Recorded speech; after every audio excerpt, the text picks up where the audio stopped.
நீங்கள் பார்த்து கொண்டிருப்பது உங்கள் ஜாஷுவா டிவி. சகல ஜனங்களுக்கும் நற்செய்தி.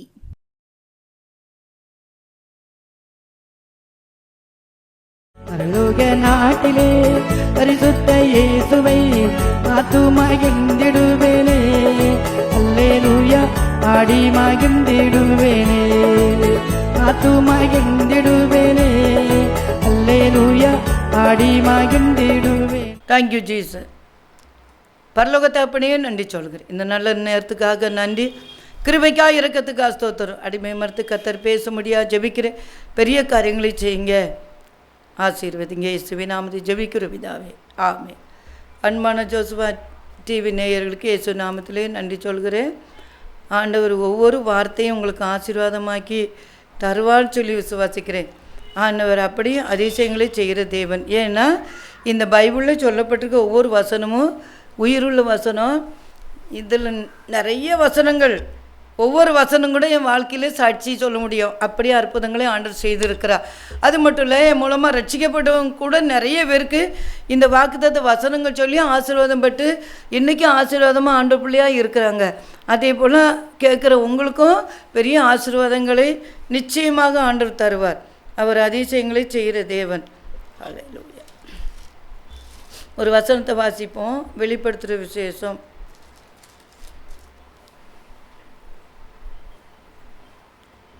21 அதிகாரத்தில் பாருங்கள், பரலோக ராஜ்யத்தை பற்றி சொல்லப்பட்டிருக்கிறது. 21 அதிகாரத்தில் 5ஆம் வசனம் சொல்லப்பட்டிருக்கிறது. சிங்காசனத்தின் மேல் வீற்றிருந்தவர், இதோ நான் சகலத்தையும் புதிதாக்குகிறேன் என்றார். பின்னும் அவர், இந்த வசனங்கள் சத்தியமும் உண்மையுமானவைகள், இவைகளை எழுது என்றார். சிங்காசனத்தின் மேல் வீற்றிருந்தவர், சகலத்தையும் புதிதாக்குறேன், சகலத்தையும் புதிதாக்கு. பாருங்கள், ஒருவன் கிறிஸ்தவுக்குள் இருந்தால் புது சிருஷ்டியாக இருக்கிறார், பழையவைகள் ஒளிந்து போயின. 92ஆம் சங்கீதத்திலே தாவீது சொல்கிறார், புது எண்ணெயால் அபிஷேகம் பண்ணப்படுகிறேன். புதிய கிருபை, புதிய சிருஷ்டி, புதிய எண்ணெய் அபிஷேகம், சகலவற்றை புதிதாக்குறே கத்த சொல்கிறார். எவ்வளோ அழகாக சொல்லப்பட்டிருக்கு பாருங்கள். சகலவற்றை புதிதாக்குற தெய்வம். இதில் நம்ம பரலோக ராஜ்யத்தை பற்றி சொல்லப்பட்டிருக்கிறது. எத்தனை விதமான சோத்திரம் பாருங்கள். 12 விதமான முத்துக்களால் செய்யப்பட்ட ஒரு அழகான வீடு நமக்கு பரலோக ராஜ்யத்தில் இருக்குது. நிறைய பேருக்கு அது தெரியாது, இருக்குது கண்டிப்பாக. பாருங்கள், அதை வெளிப்படுத்துகிற விஷயம் நமக்கு தெளிவாக போட்டிருக்கு. 12 விதமான கற்களை உடைய அந்த பரலோக ராஜ்யத்துக்கு போகணுன்னா நம்ம ஆண்டவரோடு கூட உறவாடிட்டு இருந்தால் தான் போக முடியும். அந்த மதில், அந்த பரலோக ராஜ்ய நகரத்தை பற்றி நமக்கு தெளிவாக சொல்லப்பட்டிருக்கு. பாருங்கள், 16ஆம் வசனம் சொல்லுகிறது, அந்த நகரம் சதுரமாய் இருந்தது, அதன் அகலமும் நீளமும் சமமாய் இருந்தது. அவன் அந்த கோலினால் நகரத்தை அளந்தான். தேவதூதன், அது 12,000 சாதி அளவாக இருந்தது, அது நீளமும் அகலமும் உயரமும் சமமாக இருந்தது. பாருங்கள், அவ்வளோ பெரிய நகரம். இந்த உலகம், இந்த உலகத்தின் வீடுலாம் அழிஞ்சு போயிடும். ஆனால் பரலோக ராஜ்யத்திலே அழியாத ஒரு நித்திய வீடு ஆண்டவர் நமக்கு வைத்திருக்கிறார். அந்த பாருங்கள், 18ஆம் வசனம் சொல்லப்பட்டிருக்கிறது, அதன் மதில் வச்சிரக்கல்லால் கட்டப்பட்டிருந்தது. நகரம் தெளிந்த பளிங்குக்கு ஒப்பான சுத்த பொன்னாய் இருந்தது. சுத்த பொன்னாலே செய்யப்பட்ட நகரம், வச்சிரக்கற்களால் கட்டப்பட்டிருந்தது. மதில்லாம் வச்சிரக்கல் கட்டப்பட்டிருந்துச்சான். பாருங்க, நகரம் தெளிந்த பளிங்குக்கு ஒப்பான சுத்த பொன்னாக இருக்குது. அதுதான் நம்ம இந்த உலகத்தில் எத்தனை பாடம் அனுபவித்தாலும் பரலோக ராஜ்யத்தில் அந்த பொன்னான நகர வீதியில் நம்ம நடக்க போகிற ஒரு நாள் கண்டிப்பாக அதை ஆண்டவர் செய்வார். அதனால தான் சகலவற்றை புதிதாக்குறே கத்த சொன்னார். சகலவற்றை புதிதாக்குறேன். அந்த நகரத்துக்கு பாருங்கள், நகரத்து மதில்கள் அஸ்திபாரங்கள் சகலவித ரத்தினங்களால் அலங்கரிக்கப்பட்டிருந்தது. முதலாம் அஸ்திபாரம் வச்சிருக்கல், 2ஆம் அஸ்திபாரம் இந்திரநீலம், 3வது அஸ்திபாரம் சந்திரகாந்தம், 4வது மரகதம். 12 விதமான அந்த கற்களால் ரத்தின கற்களால் அலங்கரிக்கப்பட்ட வீடு நமக்கு ஆண்டவர் பரலோக ராஜ்யத்திலே வைத்திருக்கிறார். அதனால தான் இந்த தேசம் அழியும் கூடாரம், இதை நம்பி யார் பிழைப்பார், என் பிதாவின் வீட்டில் வாசஸ்தலங்கள் உண்டு, இயேசுவோடு நான் கூடியிருப்பேன். கொஞ்ச காலம் ஒத்துரும், கொஞ்ச காலம் இயேசுவுக்காக கஷ்டப்பாடுபடுவதனால் இந்த துன்பம் இன்பமாய் மாறும். அந்த பரலோக ராஜ்யத்தில் அவ்வளோ பெரிய வீடு நமக்கு இயேசப்பா வச்சுருக்காங்க.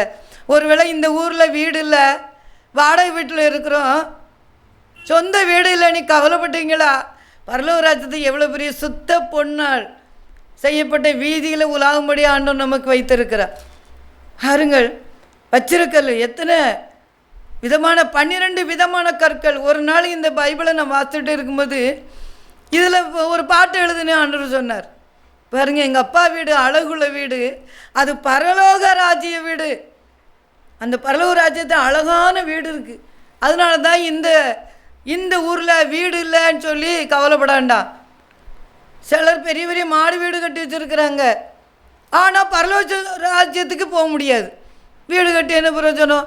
எத்தனை வீடு இருந்தாலும் நம்ம ரட்சித்து அபிஷேகம் பண்ணி ஜீவ புஸ்தகத்தில் பேர் எழுதப்பட்டவனுக்கு தான் அந்த பரலோக ராஜ்யத்தில் வீடு என்று வேதத்தில் தெளிவாக சொல்லப்பட்டிருக்கிறது. 27 வசனத்தில் அப்படி வாசிக்கிறோம். தீட்டுள்ளதும் அருவருப்பையும் பொய்யையும் நடப்பிக்கிறதுமாக ஒன்றும் அதில் பிரவேசிப்பதில்லை.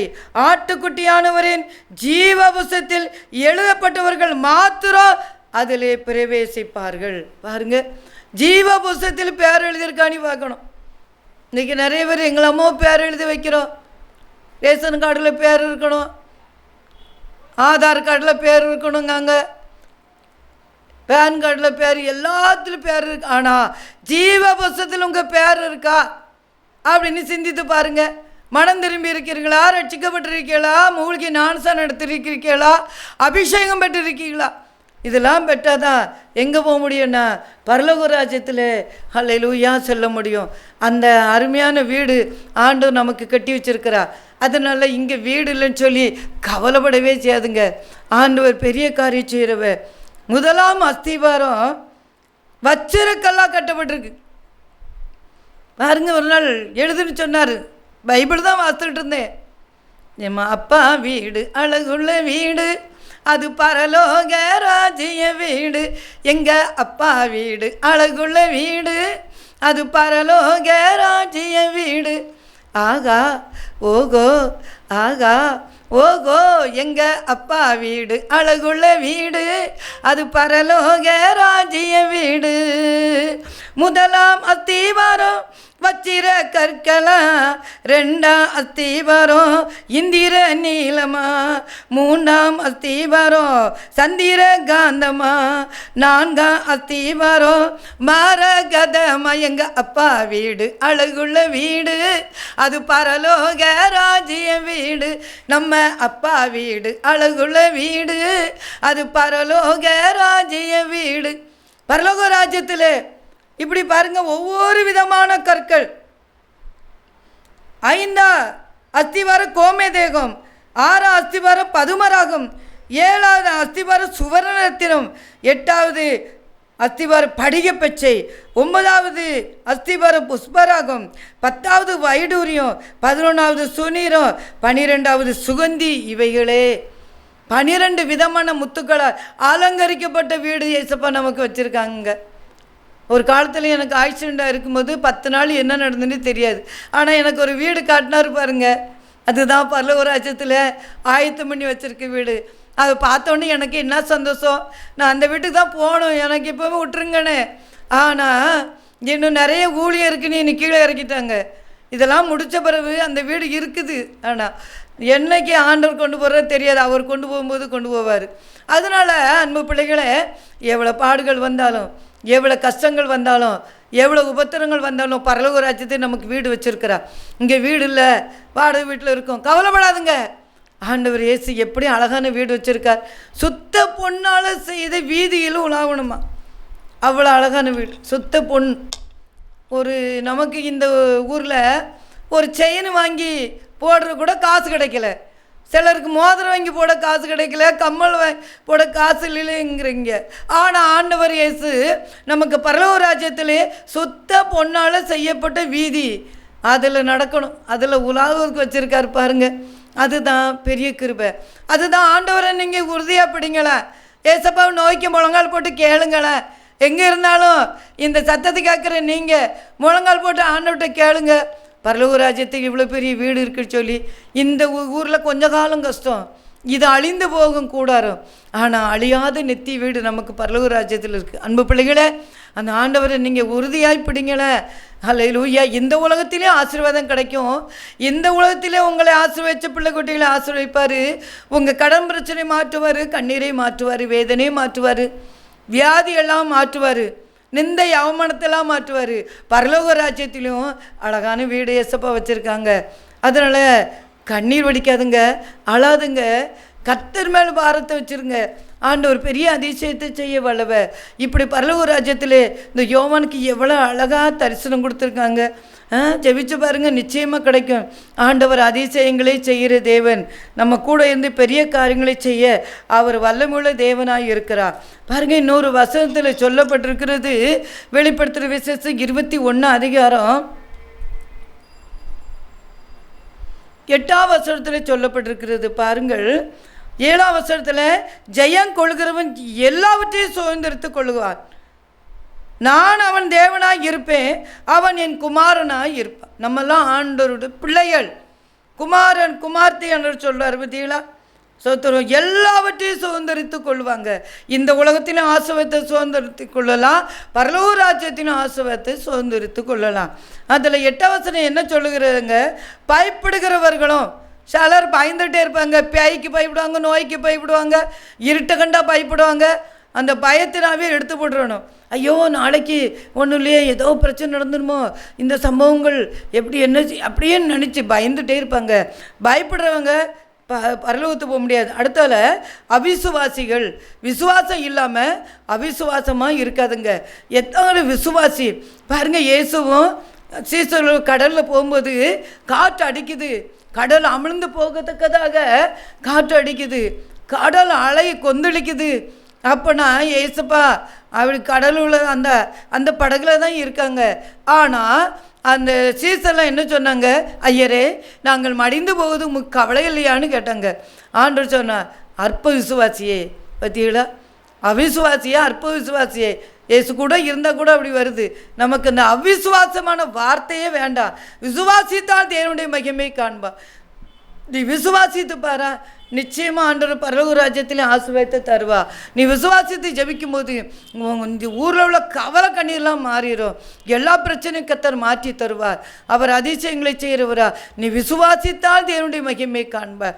பாருங்கள், நீ விசுவாசித்து பாருங்கள். அவிசுவாசியாக இருக்கிறவங்க பரலோகத்துக்கு போக முடியாது.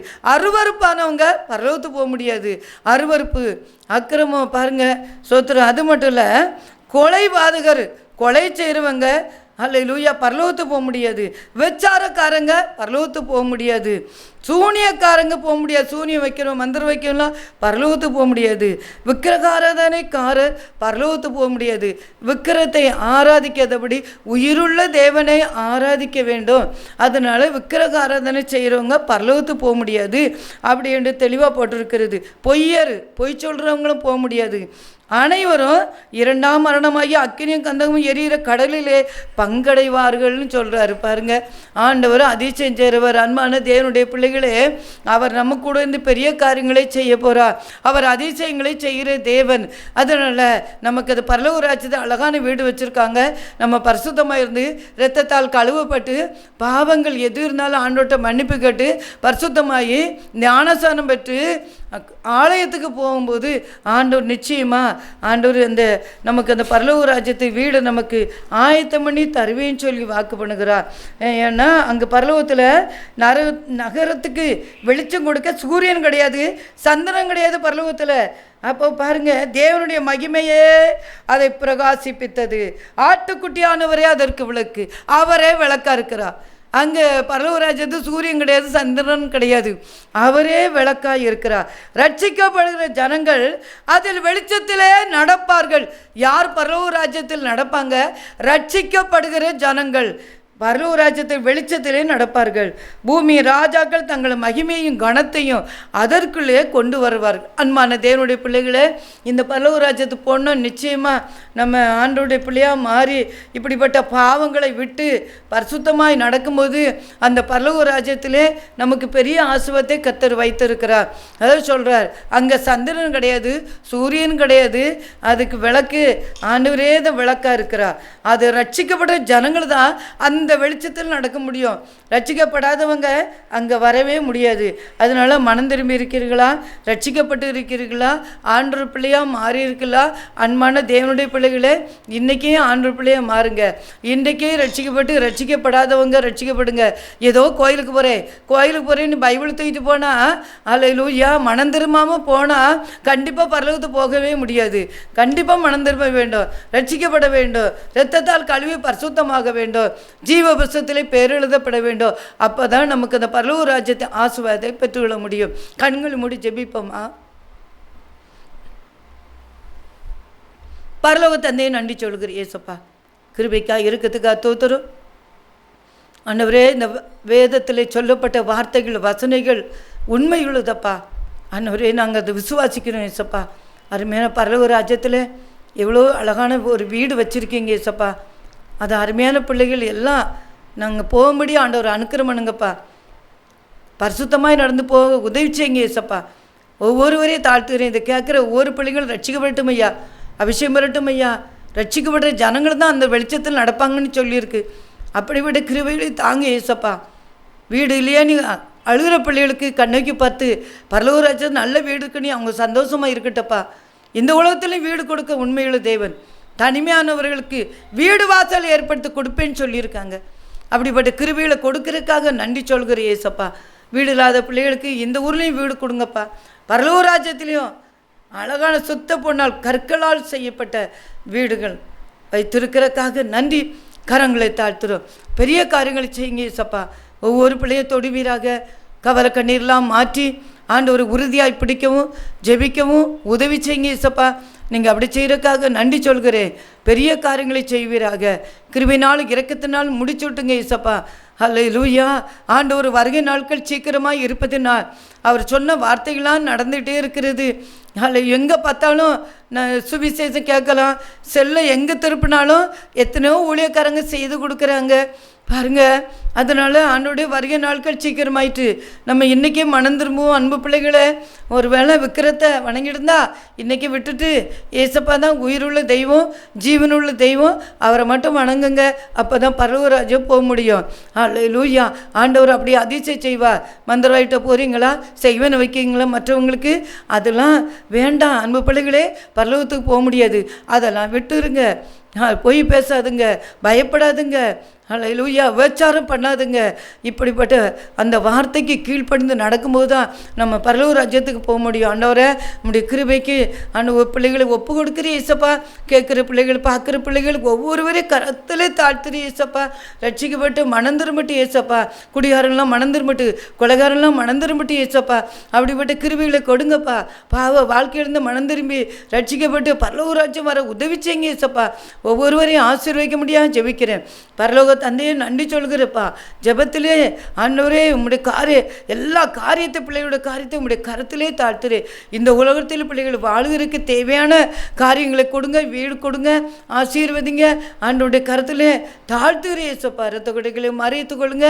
அருமையான பிள்ளைகள், டிவி நடத்துகிற பிள்ளைகளுக்கு ஜெபிக்கிறேன், ஆசீர்வதிங்க. குடும்பமாக தாழ்த்துரு ஏசப்பா. ஏசப்பா, இந்த ஊழியத்தை அருமையான பிள்ளைகளுக்கு கையில் கொடுத்துருக்கீங்க. கொடி சோத்திரங்கள் ஏசப்பா. ஒரு விக்கிரத்தை வணங்கியிருந்தவங்களுக்கு கூட ஆண்டவர் எடுத்து இப்படி பயன்படுத்தி கொண்டிருக்க அன்பு பிள்ளைகளே, இந்த சாட்சியெல்லாம் கேட்குறீங்க. நீங்களும் இந்த விக்கிரத்தை விட்டு இயேசு தான் தெய்வம், இயேசு உயிருள்ள தெய்வம், இயேசு அற்புதங்களை செய்கிற தெய்வம், அவர் பரலோக ராஜ்யத்துக்கு செல்ல முடியா, என்னாலும் உயிரோடு அவரோடு கூட வாழும்படியா ஆண்டவர் அப்படிப்பட்ட கிருபைகளை கொடுக்க முடியாது ஜெபிக்கிறேன் இயேசப்பா. கரங்களை தாழ்த்துறோம். ஜெபத்தை கேட்டு பெரிய காரியங்களை செய்யுங்க. அதிசயங்கள் அற்புதங்கள் நடக்கட்டும் ஏசப்பா. எங்கள் சொந்தக்காரங்க ரட்சிக்கப்படாமல் இருக்கிறாங்க, ரட்சிக்க வரட்டும். பக்கத்து வீட்டுக்காரங்க லூயா நிறைய பஸ்ஸில் போகிறோம், நிறைய பிள்ளை ரட்சிக்க விடாமல் இருக்காங்கப்பா, அத்தனை பேர் ரட்சிப்பீராக. மனம் திரும்பட்டும் ஆண்டவரே. அத்தனை பேருக்கா கல்வரிசையில் ரத்தம் சிந்தினீங்களா, அந்த ரத்தத்தின் மூலம் கழுவி பரிசுத்தப்படுத்துங்கப்பா. ரட்சிக்கப்பட்ட ஜனங்கள் அதன் வெளிச்சத்தை நடப்பார்கள் சொல்லப்பட்டிருக்க ராஜா. அப்படிப்பட்ட கிருபை கொடுங்க. ஜீவ புஸ்தகத்தில் பேர் எழுதப்பட்ட பிள்ளைகளாக வாழட்டும். பெரிய காரியங்கள் செய்யுங்க, அதிசயங்கள் அற்புதம் நடக்குது ஏசப்பா. தாழ்த்துறேன் ஒவ்வொரு பிள்ளைகளையும் தாழ்த்துறேன், அடிமையை தாழ்த்துறேன் ஏசப்பா. ஏசப்பா அந்த வார்த்தை கேட்டு மனம் திரும்பட்டும். அல்லேலூயா. ஆண்டோட கருத்திலே அர்ப்பணிக்கிறேன். பெரிய காரியங்களை செய்யுங்க ஆண்டவர். எங்கள் குடும்பத்தை கூட தாழ்த்துறேன், மருமக்குமார் பேரம்பத்தி எல்லாரும் தாழ்த்துறேன். அல்லேலூயா. ஆண்டவர் கரத்திலேயே தாழ்த்துறேன் ஏசப்பா. ரட்சித்த அபிஷேகம் பண்ணி கிருபையாக நிரப்பி ஒவ்வொருவரையும் கரத்திலேயே தாழ்த்து பெரிய காரியம் செய்யுங்க. ஆசீர்வை கிருபை தாங்கட்டு பாதுகாத்து கொள்ளுங்க. இயேசுவின் நாமத்திலே ஜெபிக்கிறோம் நல்ல பிதாவே. ஆமென்.